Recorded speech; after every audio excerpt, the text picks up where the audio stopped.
నమస్కారం, welcome to iDream. నేను మీ ఇజ్దా. శ్రీరామనవమి రాబోతోంది. అయితే శ్రీరామనవమి విశిష్టత ఏంటి? ఆ రోజు నియమాలు ఏమైనా పాటించాలా? పాటిస్తే ఎటువంటి నియమాలు పాటించాలి? అసలు శ్రీరామనామం ఎంత గొప్పది? మనకు పెద్దవాళ్ళు చెప్తూనే ఉంటారు. నిజంగా ఎంత గొప్పది? మనం ఇప్పుడు గురుగారితో మాట్లాడి తెలుసుకుందాం. ప్రస్తుతం మనతో పాటు ఉన్నారు సామవేదం షణ్ముఖ శర్మ గురూజీ మనతో పాటు ఉన్నారు. ఇప్పుడు గురుగారితో మాట్లాడదాం. నమస్కారం గురుగారు. నమస్కారం అమ్మా.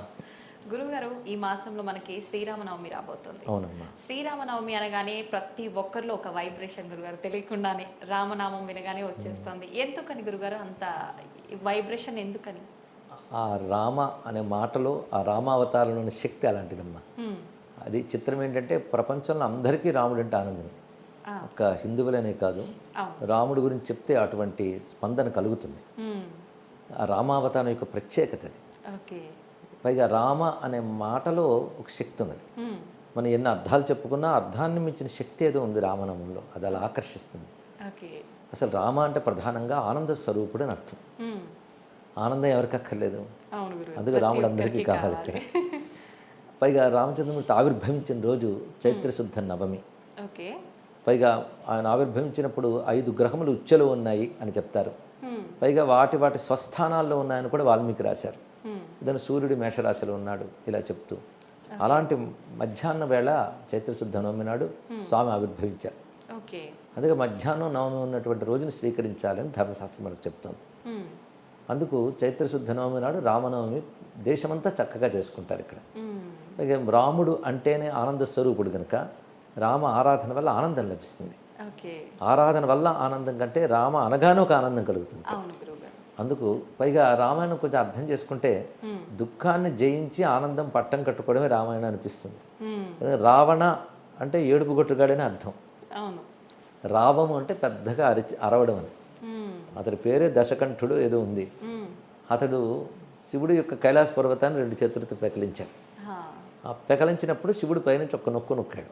దాంతో చేతులు చితికిపోయి గట్టిగా ఏడ్చాడు. ఓకే. ఆ ఏడుపు విన చుట్టుపక్కల వాళ్ళందరూ వాళ్ళు ఏడ్చారట భయపడి. ఓకే. అలా ఏడ్చాడు తను. ఆ. అప్పుడు రావము చేసి ఏడ్చావు గనుక నీ పేరు రావణుడు అని శివుడు అన్నాడని అప్పటి నుంచి రావణ పేరు ఉన్నది.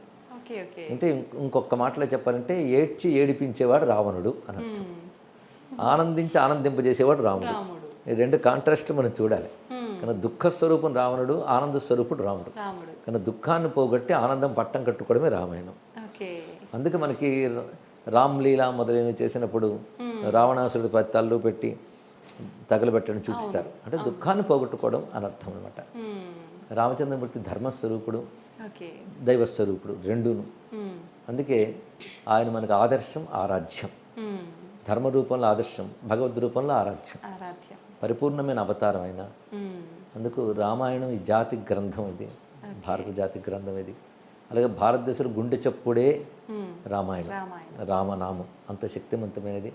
రామ అనేది తారక మంత్రం అంటారు. ఓకే. అంటే ఆనందం అని అర్థం అని చెప్పుకున్న రామ అనే అక్షరాలు అనడంలో ఒక శక్తి పుడుతుంది. హ్మ్.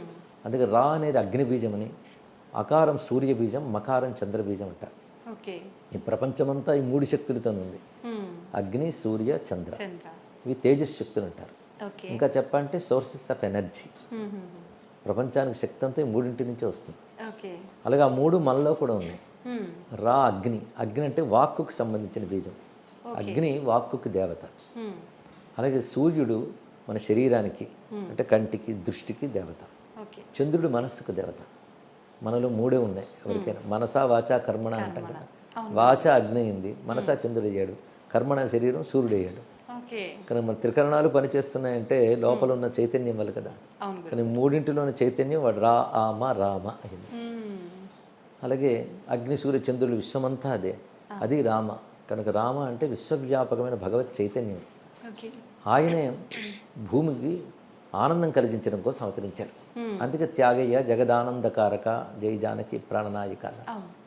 రామ అంటే ఆనంద స్వరూపుడు, రామ అంటే ఈ 3 బీజాక్షల శక్తి స్వరూపుడు. హ్మ్. అందుకే రామ అన్నప్పుడు అలాంటి ఎనర్జీ ఒకటి జనరేట్ అవుతుంది ఇక్కడ. ఓకే. అగ్ని, సూర్య, చంద్రాత్మకమైన శక్తి. హ్మ్. మన లోపల కుండలిని శక్తి అంటూ ఉంటారు, వినుంటారు మీరు. ఆ కుండలిని శక్తి కూడా ఈ 3తో కూడినదే. ఓకే. కనుక రామ అంటే కుండలిని శక్తిని జాగృతపరచగలిగే శక్తి కూడా ఉంటుంది. ఆహాహా. అందుకే రామ అంటే ఆనందం అన్నాం కనుక ఆనందం ఆనందం అని జపం చేస్తామని కదా. ఆ రామ అక్షరాల్లో అంత శక్తి ఉన్నదమ్మా. ఎంత మన అర్థం చెప్పుకున్నా మా అర్థానికి మించిన అనుభూతి ఉంది అందులో.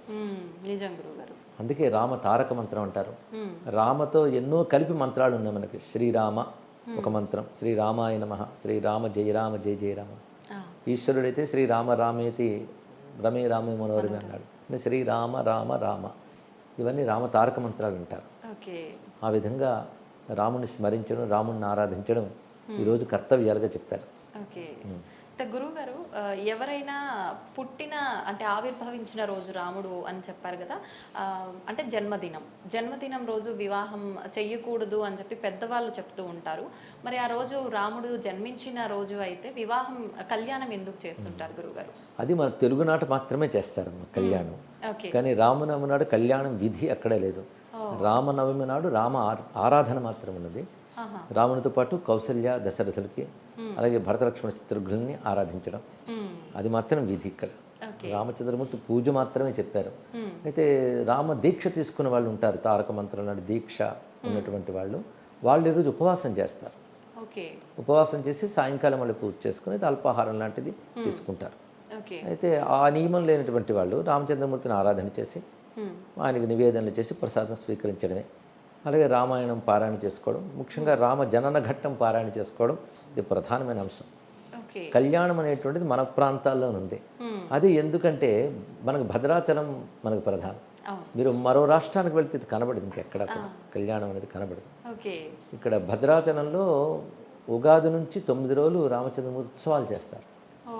ఎప్పుడైనా సరే ఈ బ్రహ్మోత్సవాలు ఇలా వారం 10 రోజులు యజ్ఞాలు చేసినప్పుడు చివరికి శాంతి కళ్యాణం అనేది చేయాలి, చేస్తారు.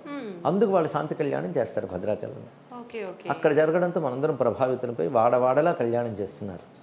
కానీ ఈరోజు జరగలేదు కళ్యాణం. అది వైశాఖ మాసంలో జరిగిందని మనకి శాస్త్రం చెప్తున్నట్టు. ఉత్తరా ఫల్గుని నక్షత్రంతో కూడిన దాని యందు వివాహం జరిగిందని వాల్మీకే రాశాడు. చైత్రశుద్ధ నాడు కళ్యాణం జరగలేదు. అయితే మనం జరుపుకుంటే తప్పు లేదు. అదే రామ ఉత్సవాలు కొన్ని ఉన్నాయి. ఒకటి జననోత్సవం, కళ్యాణోత్సవం, పట్టాభిషేకోత్సవం. ఇవి ఇందులో కళ్యాణం కూడా ఉత్సవమే.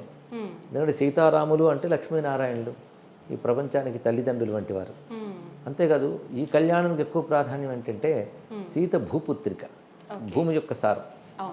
రాముడు సూర్యవంశజుడు. సూర్యుడు అంటే ఆకాశం, రాముడు ఆకాశం, సీతమ్మ భూమి. ఆ భూమి మనకు తల్లి, ఆకాశం మనకు తండ్రి.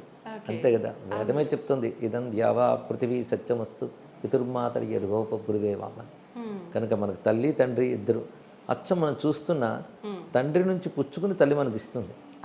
అలాగే ఆకాశం నుంచి వచ్చే కాంతి, వర్షం, భూమి పుచ్చుకుని మనకి ఇస్తుంది. కనుక మన వేద ఋషులే తల్లిదండ్రుల్లో చూశారు.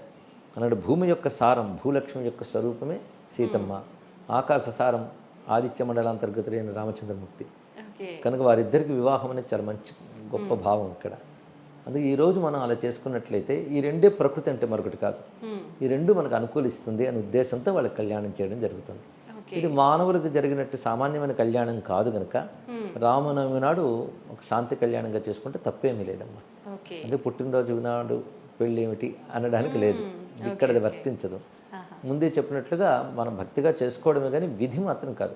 అయోధ్యలో ఉంది, అయోధ్యలో కళ్యాణం అది జరగదు, కానీ రామచంద్రమూర్తి ఉత్సవం మాత్రం బాగా జరుగుతుంది. అక్కడ బాలరాముడు కాబట్టి కళ్యాణం. బాలరాముడు అంటే అయోధ్యలో రామ మందిరం అని ఏదైతే మనం పెట్టుకుంటున్నామో అక్కడ మాత్రమే బాలరాముడు. కానీ అయోధ్యలో రాముడు పెద్దవాడై కూడా ఉన్నాడు, పాలన చేశాడు కదా, కొన్ని వేల సంవత్సరాలు పాలన చేశాడని చెప్తున్నారు ఇక్కడ. కనుక అయోధ్యలో అనేక రామాలయాలు ఉన్నాయమ్మా. అసలు మనం ఇప్పుడు అయోధ్య రాముడు అనుకుంటున్నాం కానీ అయోధ్య ఎప్పుడూ రామమయమే. అయోధ్యలో రామాలయం గొడవ బయటే తప్ప అక్కడ లేదు. బయట అనవసరంగా కలహాల కింద మార్చారే కానీ అయోధ్య వాసులు ఎవ్వరికీ కూడాను రాముడి తప్ప ఇంకో ప్రపంచం లేదు. అప్పుడు ఇప్పుడు కూడా అయోధ్యలో కొన్ని వేల రామ మందిరాలు ఉన్నాయి. చాలా అద్భుతమైన రామ యోగులు ఉన్నారు. రామాయణ పారాయణలు నిత్యం జరుగుతుంటాయి, అఖండ రామజపం జరుగుతుంది. అయితే ఇప్పుడు మనం బాలరాముడు ఏదైతే ఉంటున్నామో అది రామ జన్మభూమి ప్రాంతం. అది రాముడు జన్మించాడు అని చెప్పబడుతుంటే ప్రాంతం అది ఇక్కడ. అందుకే అక్కడ ఒక భవ్యమైన మందిరం ఉండేది. విక్రమాదిత్యుడు పెద్ద ఆలయాన్ని నిర్మాణం చేశాడు అనేక వేల ఏళ్ల క్రితం. తర్వాత దాడి చేసిన బాబరు ధ్వంసం చేశాడు. ధ్వంసం చేసిన తర్వాత మనది కావడానికి అనేక ఘర్షణలు అనేక యుద్ధాలు జరిగి కొన్ని వందల సంవత్సరాలు నేటి తరంలో మనందరి అదృష్టం ఏంటంటే మన తరంలో ఆ ఆలయాన్ని మనం చూడగలిగాం. నిజంగా. కనుక ఈ రామనవమికి ఒక ప్రత్యేకత ఏంటంటే అయోధ్యలో బాలరాముడి మందిరం ప్రతిష్ఠ చేసిన తర్వాత మొదట వచ్చిన రామనవమి. అవును. కనుక దీనికి ఇంకా ఎక్కువ ప్రత్యేకత మనం ఇవ్వాలి. ఓకే. అయోధ్యలో రామాలయం అంటే దేశానికి అంతటికీ ముఖ్యమైనది. ఎందుకంటే ఇది మతపరమైన అంశమే కాదు, చరిత్ర ఇది. చరిత్ర తెలిస్తే అన్ని మతాల వాళ్ళు అన్ని కులాల వాళ్ళు కూడా చారిత్రకంగా ఇది దేశానికి చాలా గొప్ప ప్రతిష్ట తీసుకొచ్చింది అని తెలియాలి. ఒక ధ్వంసమైన చరిత్రని పునర్నిర్మించుకున్నాం మనం ఇక్కడ. అందుకు అందరూ అభినందించారు, సహృదయులందరూ. కొద్దిమందిని వదిలేయండి, రాజకీయ కారణాలు ఉంటాయి. మనకి రాజకీయ కారణాలు వద్దు, సంస్కృతి కారణాలు చూడాలి. దేశానికి సంస్కృతికి చాలా ముఖ్యమైన అంశం. ముఖ్యంగా రామచంద్రమూర్తి కూడా భారతదేశానికి, భారతీయతకి, భారతీయ సంస్కృతికి ప్రతీక. ఎందుకంటే ధర్మమూర్తి ఆయన ప్రధానంగా, ధర్మస్వరూపుడు. అదే రామచంద్రమూర్తి ఒక ఆదర్శం, సీతమ్మ మరొక ఆదర్శం. అందుకు వారి ద్వారా భారతీయ ధర్మం, భారతీయ ఆదర్శం ప్రతిష్ఠింపబడుతుంది. వాటన్నిటినీ గట్టిగా స్మరించుకోవడానికి గొప్ప అవకాశం శ్రీరామనవమి. ప్రతి ఏడాది కూడా మనం ఒక్కసారి ఈ రోజున ఆ రాముడు, రామ అవతార వైశిష్ట్యం స్మరించుకోవాలి. ఎలాగూ మీలాంటి ఛానల్స్ వారందరూ కూడా దాన్ని అందిస్తారు సమాజానికి. కనుక రామస్మరణకు గొప్ప అవకాశం. ఆ స్మరణ నుంచి మన స్ఫూర్తిని పొందాలి. ఆ స్ఫూర్తి మన జీవితంలోకి రావాలి. అందుకు రామనవమి మనం జరుపుకోవాలి. అయితే మనకు అయోధ్య రామ మందిరం నిర్మాణం అయిన తర్వాత వచ్చిన మొదటి శ్రీరామనవమిని ప్రత్యేకంగా చూడాలి అన్నారు కదా గురుగారు. ఏ రకంగా చూడాలి? ఆ రోజు పూజా విధానం ఏ రకంగా చేసుకోవాలి? అంటే బాలరాముడు పూజించడమే ప్రధానమని ఉందమ్మ శాస్త్రంలో. జననం కదా, బాలరాముడిని కన్న తల్లిదండ్రులను కూడా ఆరాధించుకోవాలి, కౌసల్య దశరథులను కూడా అని చెప్పారు ఇక్కడ. కనుక అక్కడ ఉన్నవాడు బాలరాముడే. ఇప్పుడు మన రామ మందిరం అని ఏదైతే ఉన్నదో అది బాలరామ మందిరం. అది ఎప్పటి నుంచో ఉన్నది, అప్పటి నుంచి ఉన్నది కనుకనే అత్యంత ప్రాచీనమైనటువంటిది. అందుకే అయోధ్యలో కూడా ఇప్పుడు సమయంలో బాగా ఉత్సవం చేస్తారు. మనం కూడా మన ఇళ్లలో ప్రధానంగా బాలరాముడిని ఆరాధన చేసుకోవాలి. ఇది పెట్టుకోవాలి. బాలరాముడైనా ఇంకా పట్టాభిరాముడైనా రాముడేగా, రాముడు ఒకటే. అందుకోసం పైగా ఈ రోజున స్వామివారు ఆవిర్భవించడం, ఆ రామస్మరణ చేయడం కర్తవ్యంగా చెప్పారు ఇక్కడ. వీలైనంత రామతారక మంత్ర జపం చేసుకోవడం, రామాయణ సంబంధమైన అంశాలు పారాయణ చేసుకోవడం, జనన ఘట్టం పారాయణ చేయడం, ఇవి ముఖ్య విధులుగా శాస్త్రం చెప్తుంది. ఓకే. గురుగారు, పట్టాభిషేకంకి సంబంధించిన ఘట్టం ఉంది కదా, దాని గురించి. పట్టాభిషేకం చైత్రమాసంలోనే జరిగింది కానీ ఇవాళ జరగలేదు. ఎందుకంటే చైత్రశుద్ధ నవమి నాడు పుట్టారు, తర్వాత ఎప్పుడో పట్టాభిషేకం జరిగింది. అయితే దానికి దీనికి సంబంధం లేదు. అయితే పట్టాభిషేకం రామావతారంలో పరిపూర్ణం. ఎందుకంటే రాముడు అవతరించిన ప్రయోజనం నెరవేర్చుకున్న తర్వాత పట్టాభిషేకం చేసుకున్నాడు. ఆ పట్టాభిషేకం వచ్చేటప్పటికల్లా అయోధ్య నుంచి రాముడు బయలుదేరి తిరిగి అయోధ్యకు వచ్చే లోపల ఎవరెవరి సహాయం తీసుకున్నాడో వాళ్ళందరినీ పట్టాభిషేకాన్ని తీసుకొచ్చాడు. అంటే వానర వీరులు వచ్చారు, సుగ్రీవుడు రాజు, హనుమంతుడు వీళ్ళు వచ్చారు. అలాగే అక్కడ రావణుడిని సంహరించాడు కానీ విభీషణుని పట్టాభిషేకం చేశాడు. అంటే రాజ్యాకాంక్షతో చేసిన యుద్ధం కాదది, ధర్మ ప్రతిష్టాపన కోసం చేశాడు. అందుకే అధర్మపరుడైనటువంటి రావణాసుని సంహరించి ధర్మపరుడైన విభీషణుడు పట్టాభిషేకం చేశాడు. విభీషణుడు కూడా పట్టాభిషేకానికి వచ్చాడు. అంటే తాను ఎక్కడెక్కడ తిరిగి ఎవరెవరితో ఉన్నాడు వాళ్ళందరూ మళ్ళీ ఇక్కడ పట్టాభిషేకం దగ్గరికి వచ్చారు. అక్కడికి రామావతారం అంతా ఒక పరిపూర్ణతకు వస్తుంది. కనుక రామావతారం యొక్క పరిపూర్ణత పట్టాభిషేకంలో కనబడుతుంది. కనుక ప్రారంభం జననం, పరిపూర్ణం పట్టాభిషేకం. అందుకే పట్టాభిరామమూర్తి ఎప్పుడూ ఉపాస్యుడే. ఆయన్నే అసలు తారక రాముడు అంటారు. అలాంటి స్వరూపాన్ని మనం ఈరోజు ధ్యానించుకోవడం చాలా విశేషం. అసలు రామాయణంలో ప్రతి ఘట్టంలో రాముడు చాలా దివ్యంగా గోచరిస్తాడు.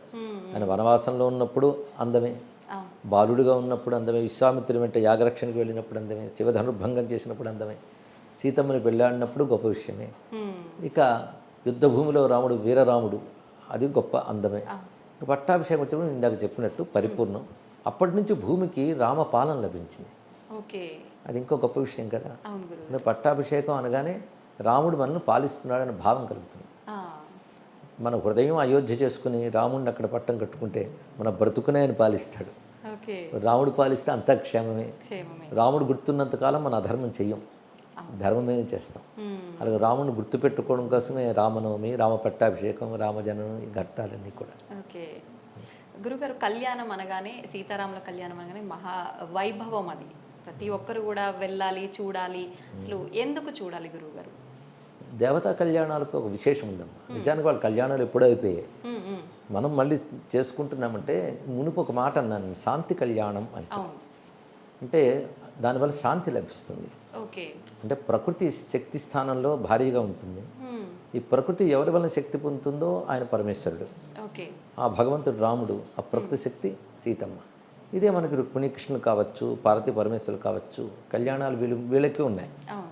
ఎప్పుడైనా కళ్యాణం అనగానే మనందరికీ ఉత్సాహంగా ఉంటుంది. ముఖ్యంగా దక్షిణాపథంలో ఎక్కువ కళ్యాణాలు చేస్తారు అవును. ఉత్తరాది కంటే. అవును గురుగారు. ఈ కళ్యాణంలో ఉన్నటువంటి మంత్రశక్తి, వీటి యొక్క ప్రత్యేకతలు ఉన్నాయి. హ్మ్. పైగా ఆ ప్రకృతి పరమేశ్వరుడు వారు ఉభయుల యొక్క కలయిక మనం కళ్యాణంలో చూడబోతున్నాం కనుక, హ్మ్. ఒక తల్లిదండ్రులు ఉన్నప్పుడు పిల్లలు ఎంత తృప్తిగా ఉంటారో, పైగా బాధ్యత ఉండదు, అవును. పిల్లలకి ధర్మం ఉంటుంది. ఆ, వారి గురించి వారు భయపడరు. పిల్లలకు రేపేమిటనే భయం పిల్లలకు ఉండదు, ఉండదు. తల్లిదండ్రులు చూసుకుంటారు. హ్మ్. కానీ పిల్లలకు కర్తవ్యం ఉంది, బుద్ధిగా చదువుకోవాలి, చక్కగా ప్రవర్తించాలి.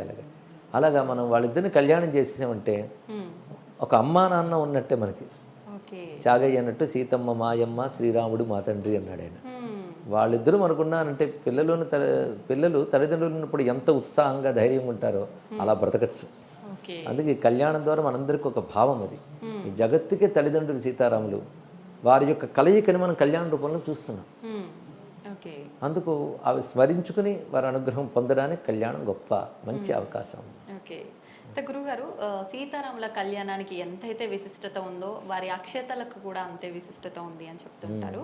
అక్షతలని ఇంటికి తీసుకొచ్చిన తర్వాత అసలు ఏం చేయాలి, ఇంట్లో పెట్టాలి లేదంటే తలపైన వేసుకోవాలి, ఇలా సందేహం ఉంటుంది గురుగారు, దాని గురించి. తలంబ్రాల నక్షత్రాలు అంటారు వాటిని. అవి కళ్యాణకరం. కళ్యాణం అంటే మంగళం, శుభం అన్నర్థం, పెళ్ళి అని మాత్రమే కాదు. ఓకే. కనుక ఆ అక్షతలు శిరస్సును దాల్చడం అనేది ధర్మం. హ్మ్. అది మనకు వచ్చిన అక్షతలు శిరస్సును వేసుకొని కొన్ని దాచుకోవచ్చు, ఓకే. బంధుమిత్రులతో పంచుకోవచ్చు. హ్మ్. అందరికి పంచడం ఇంకా మంచిది కదా. అవును. దాచిపెట్టుకుంటే రోజు వేసుకోవచ్చు. హ్మ్. అది వారి అనుగ్రహానికి సంకేతంగా ఉంటుంది. ఓకే. ఓకే. అయితే గురుగారు, మీరు ఇందాక చెప్పినట్టుగా మన సనాతన ధర్మం ప్రతి పర్వానికి ఒక అంటే నైవేద్యం కానీ ప్రతి ఒక్కదానికి విశిష్టత ఆంతర్యం ఉంది. శ్రీరామనవమి అనగానే పానకం, వడపప్పు, అది అంటే ముందు నుంచి వస్తున్న ఆచారమా లేదా? అవునమ్మా, చాలా కాలం నుంచి ఉన్నాయి. ఎప్పుడు మొదలైన చెప్పలేం కానీ ఒకటి వాతావరణంలో దీన్ని బట్టి కూడా అవి చలవ పదార్థాలు. ఒకటి ఓకే. రామచంద్రమూర్తి చల్లగా చూసుకుంటాడు హ్మ్. కనుక ఇవి, పైగా దేవతా ద్రవ్యాలు ఇవన్నీ కూడా ఓకే. దేవతలకు ప్రీతికరమైన సాత్విక పదార్థాలు ఇవి హ్మ్. చేస్తారు. ఇది కూడా నేను ఇందాక చెప్పినట్టు మన ప్రాంతాల్లోనే, ఓ. దక్షిణాపథంలోనే ఇది కనబడుతుంది. ఆహాహా. ఉత్తరాపథంలో వేరేగా పూజలు చేస్తారు. మనం అంటే వీడియో ముందు స్టార్టింగ్ లోనే మాట్లాడుకున్నట్టు రామనామం అనగానే ఆ రాముడి పేరు వినగానే వైబ్రేషన్స్, నిజంగా అంతటి రాముడి గురించి మాకు చాలా గొప్పగా వివరించారు గురుగారు మీ మాటల్లో. ధన్యవాదాలు. జై శ్రీరామ్.